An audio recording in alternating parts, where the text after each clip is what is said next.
Oh, what a day it was for the Indiana Hoosiers on Monday. Kel'el Ware is a Hoosier. Grace Berger is a Fever. A ton to talk about in a news-filled day. You are Locked On Hoosiers, your daily podcast on the Indiana Hoosiers. Part of the Locked On Podcast Network. Your team every day.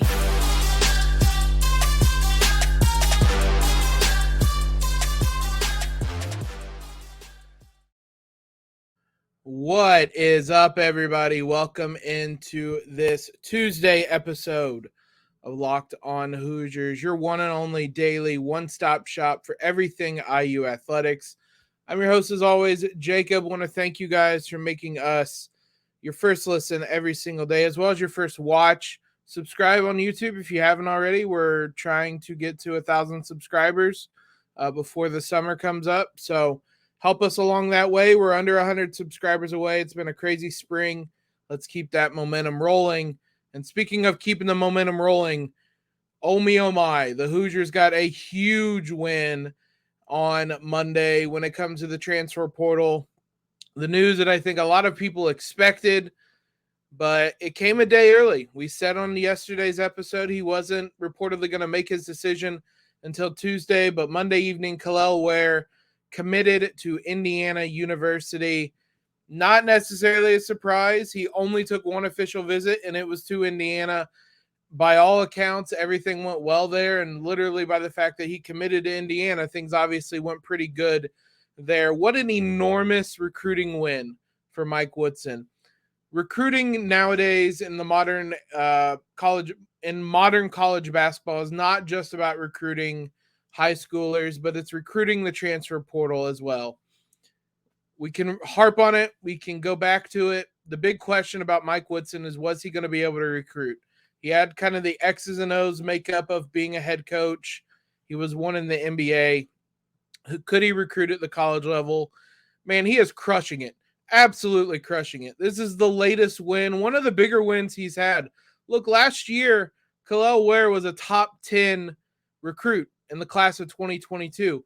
If you look at just the recruit rating on 247 Sports, he is the highest rated recruit to ever come to Indiana, aside for Romeo Langford. That's the only one ranked higher. He spent a year at Oregon. He would have been a first-round pick this year, probably a late first-round pick. Decided to return to school and chose IU, Mike Woodson, to play under and hopefully become a lottery pick or even better. And we spoke about this before with what Mike Woodson did with Trayce Jackson-Davis and Jalen Hood-Schifino. That stuff matters. And that mattered when it came to getting Kel'el Ware to commit. He saw what those guys were able to do under Mike Woodson, improve their draft stock, and both are going to be draft picks in June's draft. Now Ware wants to be the latest one to join that list of Hoosiers who are drafted. This obviously fills a really large void left by Trayce Jackson-Davis. He's not going to be able to produce like Trayce did. Nobody's going to be able to produce like Trayce did. But he helps some of that misproduction. He helps with the minutes. I mean, that alone, IU had a lot of minutes to replace in the rotation between Trayce, Race, Miller Kopp. That front court was wiped completely out. Kel'el Ware helps replace some of those minutes specifically. So he's a lot different than Trayce is, and we're going to do a larger breakdown of his game. There's too much news right now, and the transfer portal's constant. We have a long summer ahead of us where we can get more into the weeds and break down what Kel'el Ware's game is going to look like. But he's a different player than Trayce. He's more mobile. He's not someone that's going to sit in the post. He can shoot three-pointers. He didn't shoot them well. He shot them confidently. Maybe that can turn into him shooting them well next season. But he's a different big, a different type of center, a more modern center. And that is the way we kind of expected Mike Woodson to move based on what we're hearing, based on who he's been recruiting, not just in the transfer portal, but high school recruits as well. He wants an offense that you can spread things out a little bit and play 5 out, get some spacing, get some shooting. All of that is Kel'el Ware. He can play in the pick and roll. He can be a pick and pop big. He can be a pick and roll big. He's athletic as hell.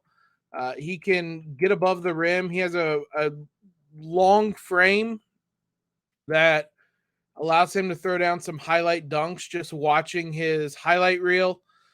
So a ton of potential. The biggest question is his motor, and that's the thing that he and scouts kind of hope the next coach will be able to unlock, is getting him to play at a high level constantly.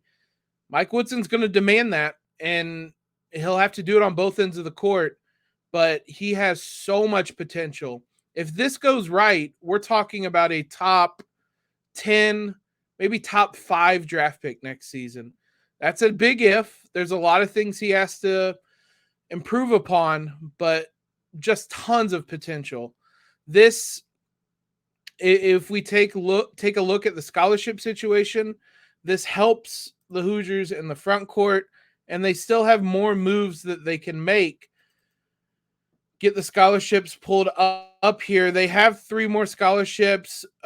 Ware technically has 3 more years of eligibility. I would be a little surprised if he took all 3. I think the ideal scenario for him is that he comes in, plays well, improves his draft stock, becomes a lottery pick, and IU has back-to-back first round draft picks, and that does a world of good for future players coming in. That's getting ahead of yourself, but you can see he'll come in. He'll be a sophomore, so he'll be with Malik Renew, Caleb Banks, CJ Gunn, Kel'el Ware. Those guys all have the same amount of eligibility remaining. IU has 3 more roster spots, or scholarship spots, I should say, available to them this summer. They aren't done in the transfer portal.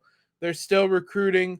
We'll talk about that in a little bit, but I can't overstate how big of a win this is, not just for what he's going to bring to the program and what the potential is with him, but just in terms of kind of the image of landing guys like this, getting guys like this who high potential players who want to play in the NBA and see Indiana as a place where they can go, improve their game, and make that leap to the NBA.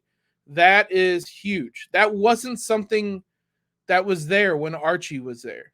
That is something that is there in Mike Woodson, and it's been 2 seasons.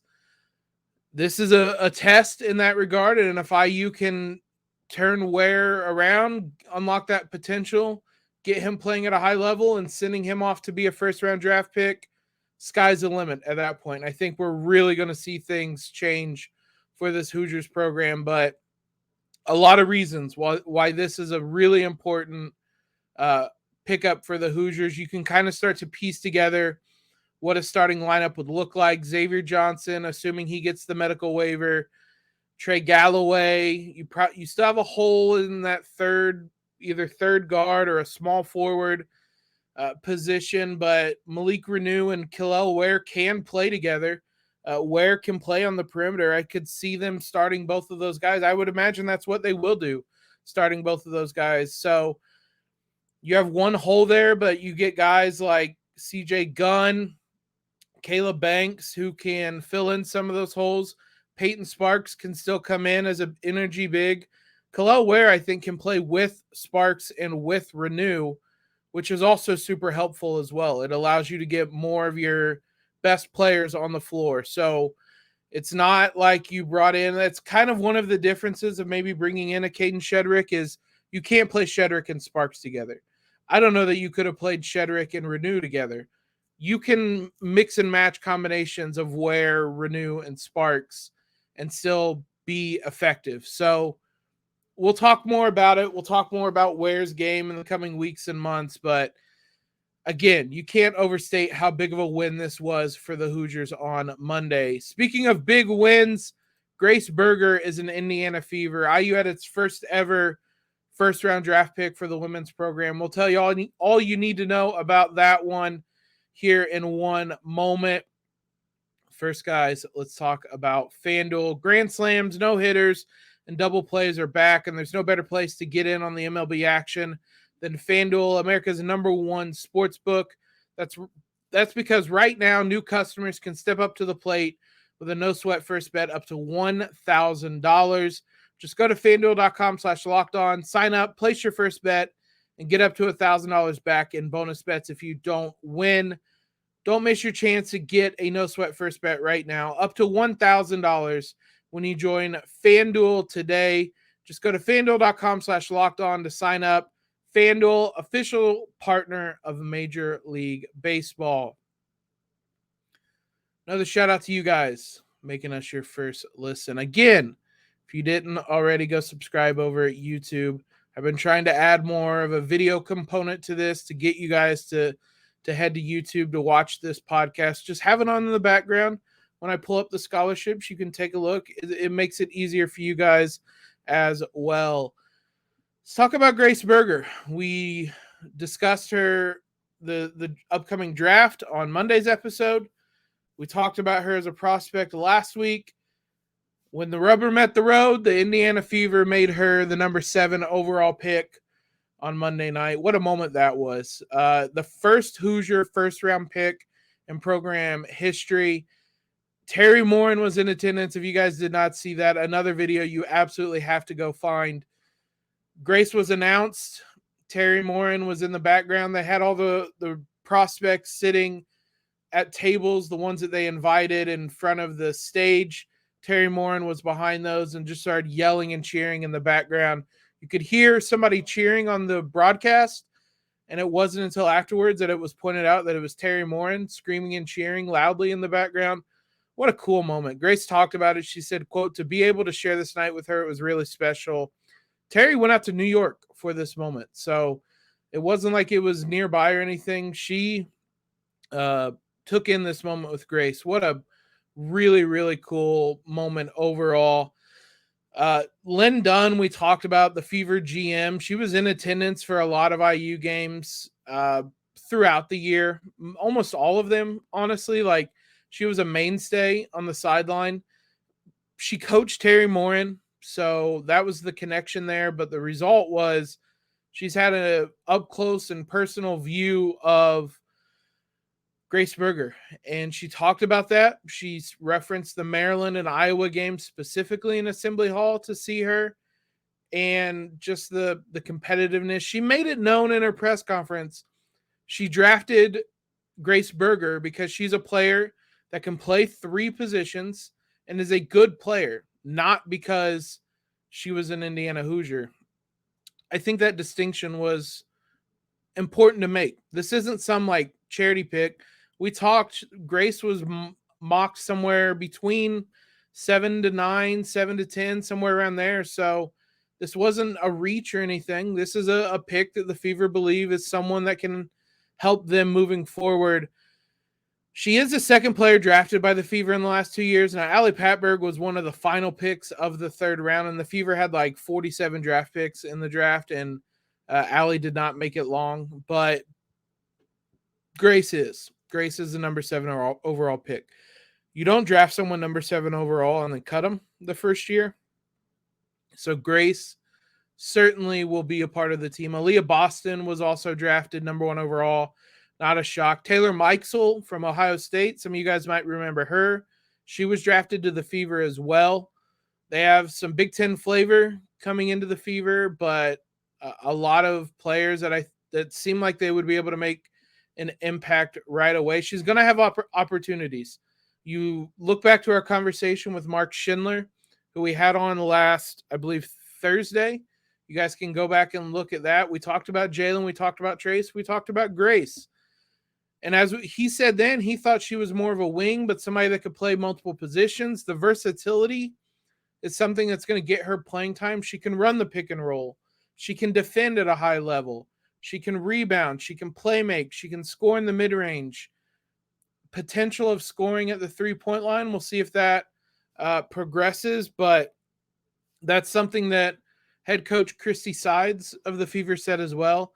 Said that she can play the 1, the 2, or the 3. that's something that's going to get her on the floor. Just being able to play multiple positions, play multiple roles, and do a lot for a team. That's how you get on the court. Sides called her a competitor, said Grace loves the game. So she's going to get a chance, and I'm so excited to see what the Fever do this season. I'm all in. I'm going to be going to games. I'm going to be as big of a fan as there can be for the Fever this season. It's going to be exciting. It's going to be awesome. I believe in total there ended up being 6 Big Ten players selected. Diamond Miller from Maryland was the number 2 pick. You had Grace. Monica Sonano was a 3rd-round pick. We mentioned Mike Soul. Abby Myers, I believe, was a late 1st-round pick. And I cannot remember the last person. I did not look that up beforehand, but I know those 5 were selected. Big for the Big Ten. I mean, they were I think the best conference this year, and to see so many players. Leah Brown was the other one. She was drafted in the 2nd round from Michigan. She is joining Naz Hillman, who she was teammates with last year, I believe, in Atlanta. So 6 players drafted. It was, I think, important to see for the Big Ten to see players make that leap. You're going to see it again next year. I mean, there's a chance Caitlin Clark goes. Mackenzie Holmes will go. We'll see, but it'll be it's going to happen more and more. The Big Ten is really becoming a power in women's basketball. It's good news. Indiana is one of the reasons they are. Let's go back to talking about recruiting, get you caught up to date with some of the other players not named Kel'el Ware, some of the news there as well. We'll do all that here in one moment. There wasn't a ton of other big news about recruiting, mainly because we're in a dead period. It started today. It's no in-person contact, no in-person visits. You can text, you can Zoom, you can do all that stuff. You can't do it in person. That started April 10th. Today is when as I'm recording this, Monday through Thursday. I believe it'll be noon on Thursday. That's when the last dead period ended. So through noon on Thursday, then it's open to recruiting visits from April 14th through the 19th. So there's going to be a little bit of a pause, maybe some scheduling of some visits, but they won't start again until Thursday. You probably aren't going to see many more commitments here for the coming days. If you do, it's going to be people that have already taken visits places. And on that note, Chris Ledlum has taken a visit to Indiana. He was the other one on campus with Kel'el Ware. He ended up leaving campus, obviously, without committing because he's still taking his Tennessee official visit. It's still something he wants to do. It still sounds like IU is in a good spot with him. And for as much as we talked about the front court minutes and whether how much Ware helps with that, Ledlum would start. I think he would be a 3. You would start Xavier, Galloway, Ledlum, Ware, and Renew. It'd be a little bit bigger, but Ledlum offers a little bit more diversity, I guess, offensively than someone like Grace Thompson or a Miller Kopp did last season. But that would be a very good starting 5. I think he would step in and be a starter. Similarly, or interestingly, Dalton Connect is someone that would step in certainly into that 3 spot as a starter. He took an official visit to Oregon over the weekend. He didn't commit. Sounds like Oregon might be the early front runner. It's still TBD on whether he will take a visit to IU. I don't believe he has any other official visits lined up. It's kind of everybody waiting to see. But if he does take a visit, it will be probably next week. It sounds like not this weekend.